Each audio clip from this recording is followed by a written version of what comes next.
so neat. You talked through those three phases, or three jobs, or three parts of your career.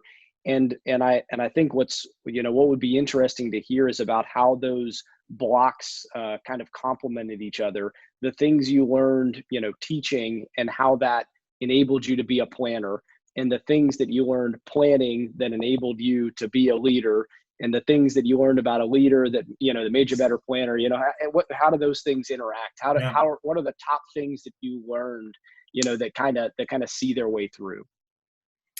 Well, when I'm talking to young Air Force officers, and particularly to the young, aviators where I grew up, I tell them that the great thing about those three careers is that they were complementary, and I got to keep using them. So as a squadron commander, as a group commander, as a wing commander, I could fall back on what I learned about teaching in general and about teaching flying, and I could still be credible getting up in front of people and leading the squadron or leading the wing.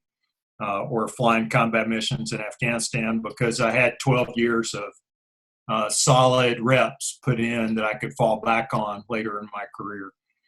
And then each one of those commands, I think, was complementary.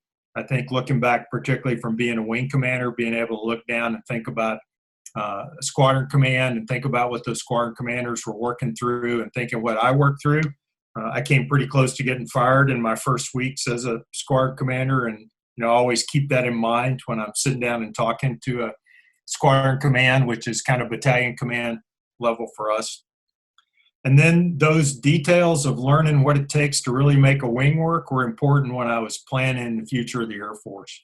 It takes all the pieces that you need, the whole wing, to be able to pull that together and generate the combat power that the Air Force generates. In general, we don't deploy from our bases, we fight from bases. So instead of being a place where you generate combat power and send it forward to the field, our base is where we actually fight from. They may be forward or they may be back, and so that's a little different with us, and trying to plan for all the capabilities that it takes to do that.